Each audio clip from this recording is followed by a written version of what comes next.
So with that let's start of with frame of references कि frame of references क्या है and frame of references से क्या मुराद है. ठीक है जी. Frame of references. A reference frame is a fundamental concept that helps us to describe and understand the relative motion of objects and events.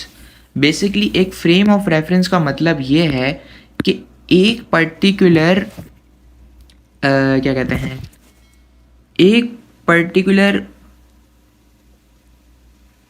confined area है जिसको आप एज अ रेफरेंस ले रहे हो. सही है. और उस एरिया को आप एज अ रेफरेंस ले रहे हो to understand the relative motion of objects and events. यानी उस एरिया के अंदर जितने रिलेटिव मोशन हो रहा है और जितने इवेंट्स हो रहे हैं उसको समझने के लिए जो रेफरेंस हम लेते हैं that is basically the frame of references. ठीक है जी. अब ये फ्रेम ऑफ रेफरेंस जो है वो 3 चीज़ों के ऊपर कंसिस्ट करता है. It consists of a set of coordinate axes, usually x, y and z axis, and a clock allowing observer to precisely define where and when event occurs. ठीक है. हमें पता है कि usually 3 axes exist करते हैं इस तरीके से, x axis, y axis and z axis. तो फ्रेम ऑफ रेफरेंस में क्या होता है कि आपके पास 3 कोऑर्डिनेट एक्सिस होते हैं, x, y, z, एंड एक क्लॉक होती है जिसके थ्रू आप पता कर सकते हैं कि कौन से इवेंट्स हो रहे हैं एंड वो इवेंट्स हो कब रहे हैं. ठीक है जी. आहिस्ता आहिस्ता इस चैप्टर के ऊपर हम लोग ग्रिप हासिल करते जाएंगे इंशाल्लाह. अभी हम लोग सिर्फ इसको समझ रहे हैं. सही. इस डायग्राम से के हिसाब से अगर देखा जाए तो x एक्सिस ये रहा, y एक्सिस ये रहा एंड z एक्सिस ये रहा. ठीक है जी. अब अगली बात, a rigid framework usually x, y and z axis relative to which the position and motion of an object can be measured is called frame of references. Basically frame of reference एक ऐसा rigid framework है, यानी x, y and z के axis के ऊपर एक ऐसा area है कि जिस पे आप मोशन ऑफ एन ऑब्जेक्ट को मेजर कर सकते हो. कि फॉर एग्जांपल इफ़ ये ऑब्जेक्ट यहाँ था, कुछ टाइम के बाद डिस्प्लेस करके वो इधर आ गया, तो इस चेंज ऑफ पोजीशन को हम लोग फ्रेम ऑफ रेफरेंसेस के थ्रू मेजर कर सकते हैं. ठीक है जी. अब अगली बात, the familiar Cartesian system of coordinates in which the position of the particle is specified by its 3 coordinates x, y, z along the 3 perpendicular axes shown in figure 24. We have indicated 2 observers. अच्छा जी. ये अब आपने देखना ये है कि यहाँ पे 2 ऑब्जर्वर्स हैं, एक नंबर 1 एंड ये number 2.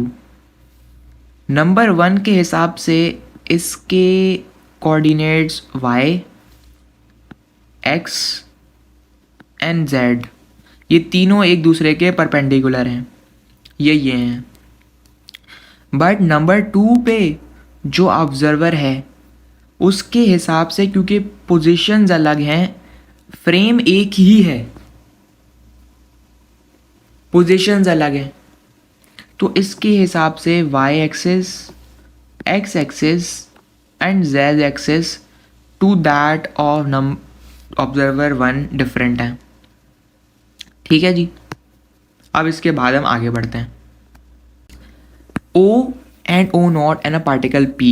These observers use frame of references x, y and z and x bar, y bar and z, x dash, y dash and z dash respectively. If O and O dash are at rest, they will observe the same motion of P. But if O and O naught are in relative motion, their observation of the motion of P will be different. Okay. तो basically वो ये कहना चाह रहे हैं कि if for example ये एक ऑब्जर्वर है एंड ये दूसरा ऑब्जर्वर है, ठीक है जी, वो देखते हैं कि एक बॉल एक शेल्फ के ऊपर रखी हुई है, ठीक है।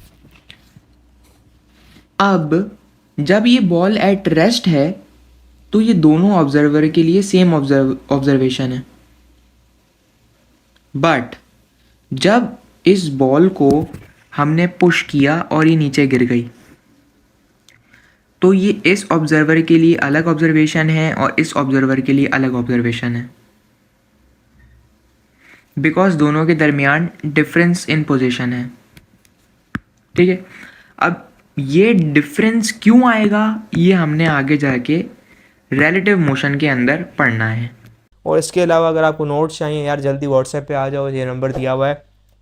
इसके अलावा अगर आपको लेक्चर के नोट्स चाहिए, ट्रिपल पॉइंट ऑफ वाटर, बिला बिला दूसरे जो आपके टॉपिक्स हैं प्यारे से, उनके नोट्स चाहिए, वो बिल्कुल फ्री में दे रहे हैं, कोई इशू नहीं है। बट क्वेश्चन आंसर्स, न्यूमेरिकल्स, जो काम की चीज़ें वो पेड है, बहुत ज़्यादा कम फी है। एंड उसके अलावा MK DKED की बैचेस चल रही हैं, आप फिजिक्स के अंदर ज्वाइन कर सकते हो। हमारी बेहतरीन फैकल्टी आपको पढ़ा रही है फिजिक्स का ट्यूशन, बहुत ज़्यादा कम फी रखी हुई है आपके लिए। फिजिक्स का ट्यूशन पढ़ोगे, आपका टेस्ट लिया जाएगा, असाइनमेंट दी जाएंगी, इंटर का साल है, आखिरी साल है, अपना तबाह नहीं करो। देखिए मोबाइल आप उठाते हैं यूट्यूब के लिए, तो उठाने के लिए पढ़ते हैं ना, आपका कंसिस्टेंसी नहीं होती। 2 दिन बंदा पढ़ता है और देन हफ्ता छूट गया, 10 दिन छूट गया, फिर 1 दिन पढ़ा, महीना छूट गया, 15 दिन छूट गया, तो टाइम वेस्ट होता है। जब क्लास आपकी जूम पे ली जाएगी ऑनलाइन, यार आप पाबंद होगी, ये मुझे 7 से 8, 6 से 7 या 8 से 9 मुझे पढ़ना है, तो मुझे क्लास लेनी है सर की, तो हमारा डेली खुद ब खुद काम कवर अप होगा और इंशाल्लाह ताला अच्छे अंदाज से ये बुक कवर अप हो जाएगी। अगर आपको रजिस्टर होना है तो आप रजिस्टर हो सकते हैं बिल्कुल, एंड इस नंबर पे कांटेक्ट करके इजीली।